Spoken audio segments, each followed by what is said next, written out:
Hello, my name is Patience Blythe Creech, and this is my visual image to support my end of course reflection in the capstone course for the Digital Learning and Leading program. I was originally intending on publishing this as an ebook, but my district's internet rules stopped me from being able to do that, so I decided to make a video instead. This is my reflection at the end of spring 2021, focusing on creativity, communication, and critical thinking as I remember the journey of the Digital Learning and Leading program. If I could describe the program in a nutshell, I would say it has an ineffable quality. Ineffable has been one of my favorite words the last few years, and I would say this program definitely is more than the sum of its parts. I was struck by this image of myself in the Amber Fort in northern India. All of the mosaics behind me are hand cut out of limestone. And you can see again that, of course, the Amber Fort also has an ineffable quality to it. Our inspiration starts with a poem by Hafiz, who's one of my favorite poets. Here we go. Listen, this world is the lunatic sphere. Don't always agree it's real. Even with my feet upon it, and the postman knowing my door, my address is somewhere else. So let's reflect.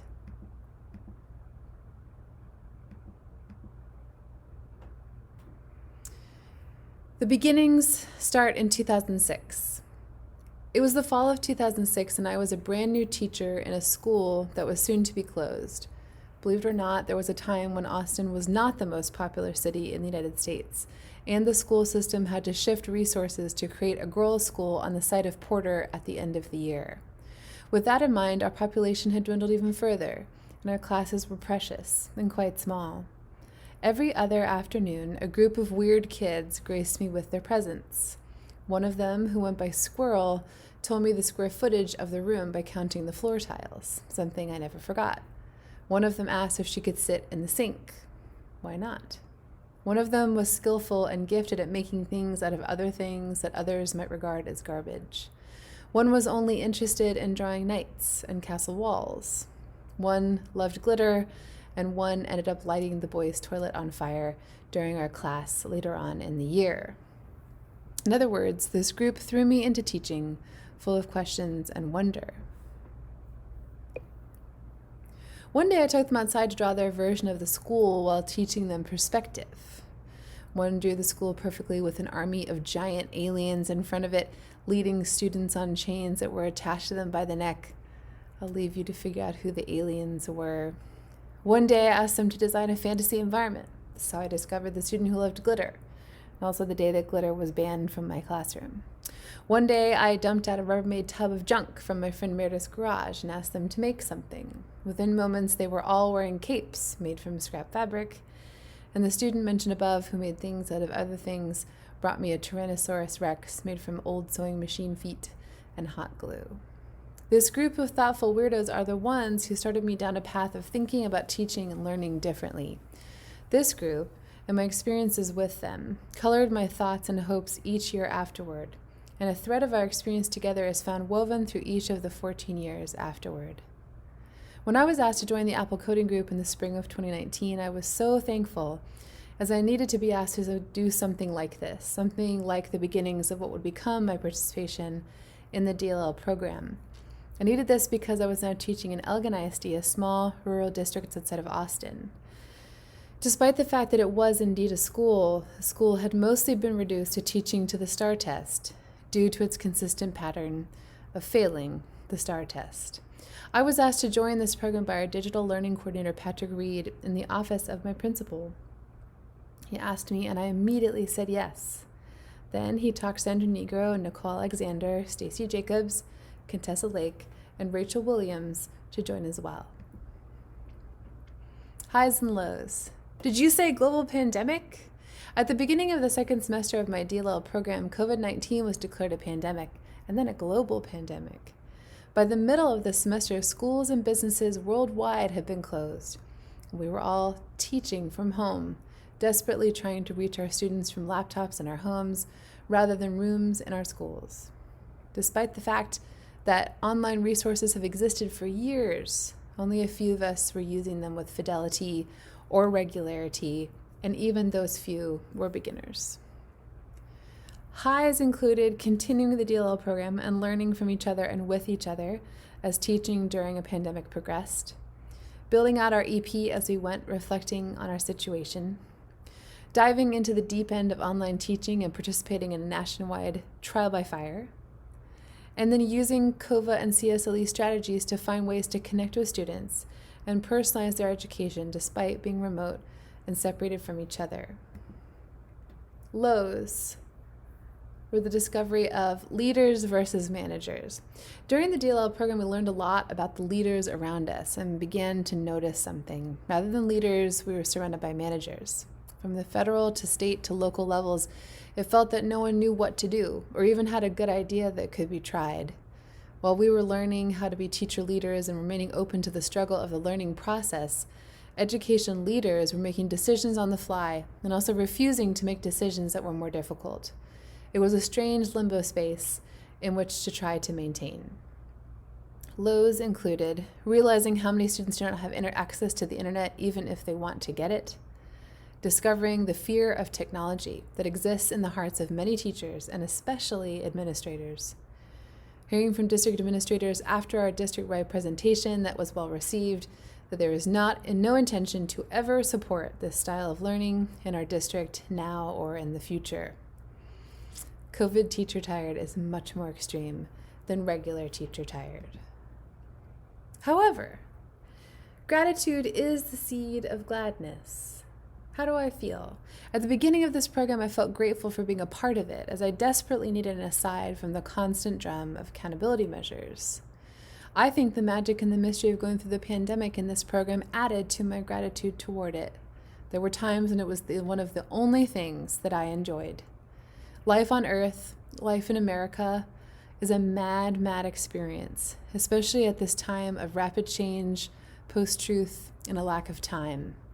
Focus on this program of reflection, refinement, and research of our own ideas provided a line of continuity during a year when things changed every day. Accomplishments. The digital learning team, we call ourselves Code Squad, was established via the Apple Education Initiative and further developed through participation in the DLL program. Nicole Alexander, Sandra Negro, and I continued on after the Apple Education Initiative to complete our master's degrees in May 2021. After-school coding clubs and coding camps were established and then put on hold due to COVID-19, and computational thinking was integrated into all grade levels, K through 8. I was invited to speak about my teaching philosophy and Elgin ISD's response to the COVID-19 emergency at Lamar University President's Circle Dinner in November 2020. Lessons learned. To be the rainbow in someone else's cloud. Lessons learned are to keep going, to trust the process, and to find collaborators. Collaboration between Nicole, Sandra, and myself, as well as the rest of the digital learning team, has kept our innovation plan at the forefront of our communications with each other and with the district, with the eventual goal of bringing choice, ownership, and voice via authentic learning to each student in Elgin ISD. I love this quote. We delight in the beauty of the butterfly, but rarely admit the changes it has gone through to achieve that beauty. Some other lessons I also learned is that it's really important to have fun and do weird stuff where you get kids to smile and build crazy things and work together. I also learned that kids love Apple pencils. Looking ahead. What will I do next? I love to futurecast. So much has happened since my journey in the DLL program began, the largest of which have been a series of revelations and realizations about the institutional force of public schools and its resistance to meaningful change that would challenge some of the assumptions that are self-evident to state and federal level Department of Education official representatives of what Sugatra Mitra calls the bureaucratic administrative machine. I have been lately fascinated by two things: the interpretation of the story of David and Goliath by Malcolm Gladwell, and one of the bureaucratic administrative machine's unintended consequences of teaching students to become dependent on their teachers. Gladwell interprets the story of David and Goliath by asking us to question our basic assumptions about the story, challenging us to think that just because something is big, powerful, dominating, and seemingly unbeatable, that those things may actually be weaknesses cloaked in brute force. He asks us to think about the skill of a small, resourceful boy to find weaknesses, chinks in the armor, and be able to destroy something so much larger than himself due to it being so very large, with so many obvious weaknesses. I think about the Goliath that is the public school educational system and its many chinks in its armor. Teachers leave the profession at alarming rates. There is an understanding that one of the only useful tools that standardized tests provide are to correlate the socioeconomic status of students and their test scores. It is acknowledged that Brown versus the Board of Education, while in theory an anti-segregation legal tool, did nothing to address the beliefs of many white teachers about the lower capabilities of non-white students, which we now see ring true every year when those test scores come rolling around. So what will I do? Keep working with students and try to connect with them, and teaching the way I love to teach as long as I am allowed to do so. I will research them and try to work on learner dependency. I will write and write and write and write and apply to PhD programs in the hopes that more of them offer online or hybrid options in a year or two, as I really love where I live and the funny old house that my husband and I are constantly working on. When I was in college, I spent my time researching segregation and how it impacted people's access to city and government services. It was fascinating and a giant problem that felt impossible to solve. I became a teacher because I thought it was something I could actually do to impact the effects of segregation on children. Now, 15 years later, I believe that researching learner dependency and technologies and teachers' potential to develop independence in students is something I can actually do to impact the effects of the education system on under-resourced children and poverty. These are the resources referenced in the previous slide. Thank you so much for your attention.